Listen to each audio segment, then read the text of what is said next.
Epic Church Leadership, what's up? My name is David Grant. I live here in downtown Duluth. It's not very big, but it's a really cool area outside of Atlanta. Just a little bit about me, the things that matter to me the most. First of all, my wife, Julie. Well, Jesus, then Julie, but I've been married for 36 years and she is phenomenal. She's the mother of my 4 children who live around Dallas, Valdosta, Chattanooga area. And a couple of them right here in the Atlanta area. I have 10 grandkids. I know it's hard to believe, and they're all under the age of 5 or 5 and under. When we were all together a few weeks ago in South Florida, it was nuts. And anyway, love being a papa. My relationship with Julie is strong and healthy and growing. We never want to settle just to have a mediocre good marriage. We're working on it all the time. So that's me. Another thing you should know about Julie and me is we are committed, first of all, to our family, but also we are committed to living our lives around people who don't know Jesus yet. In fact, we moved purposefully here in this apartment. There's an apartment complex over there we lived in before we moved here. We wanted to live there because we wanted to be around people that were different than us.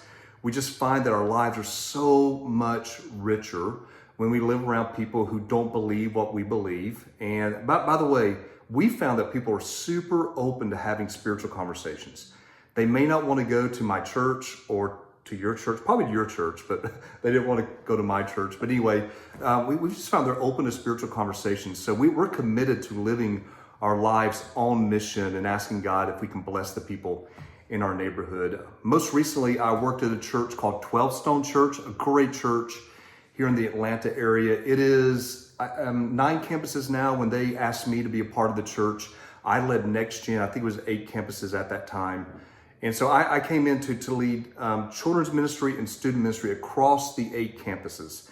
And the first thing that I was asked to do was to shift our student ministry from being primarily attractional to being primarily discipling and mobilizing. So it was all about getting kids to come. They want to see kids develop and go out and live out the gospel on their campuses. And so to do that, if you can imagine with 10 student pastors who had an idea of their own, but to bring the collaborative team together and to get their collective wisdom on that, it was so much fun. We actually were able to accomplish that over several months. During COVID, they invited me or asked me if I would lead, create strategy and vision for a house church movement that started here in the Atlanta area, but also extended to 9 states around the country. So I was given a team to do that, and we recruited leaders, trained leaders.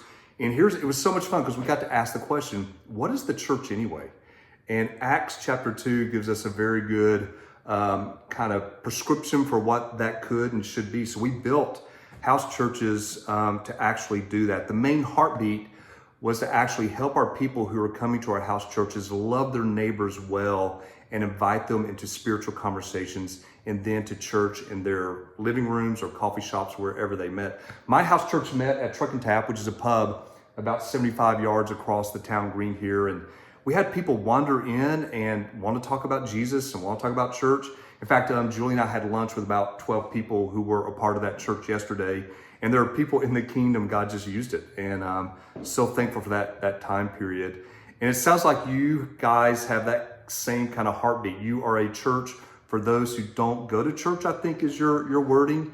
And hey, listen, I'm probably a person who doesn't love church, although I love the body of Christ. I know that Jesus has given himself for her, but listen, I also know that so much of church in our country is broken. Our culture is shifting, and we have to think about how we equip our people and mobilize them to live with their friends. Hey, part of the job that I'm really excited about, the vision, the strategy, all this stuff, the leadership, but the coaching side of it is something that I really love. The opportunity to get to know people, not only to coach them how to do their jobs better and more effectively, to listen to them and find the gaps where they need to grow, but also how do you coach them to be better lovers of Jesus and fathers and parents and dads and moms and all those things is a very exciting thing for me, just to partner with you and just to see, hey, how do we reach Flagler County for Jesus? Sounds like an exciting opportunity. So, hey, I know God's going to guide you and direct you. I hope we get to have a conversation.